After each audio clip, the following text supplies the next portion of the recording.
Good day mga kamital. Ito po yung nandito po tayo ngayon sa dagat. Ito po yung papakita ko sa inyo bakal po ito, bakal. Ito po nakabaon po dito sa buhangin ng dagat. Hindi po namin alam kung anong klaseng bakal po ito, kung ito babaw ay tangke, bangka o kung ano po.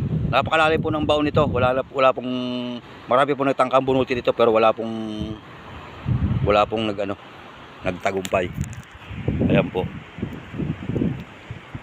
Kwadrado po yan eh. Ayan po, natunaw na po yung iba.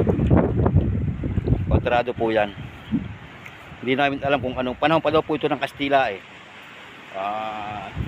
May nagsasabi, galyon daw po ito. Ayan.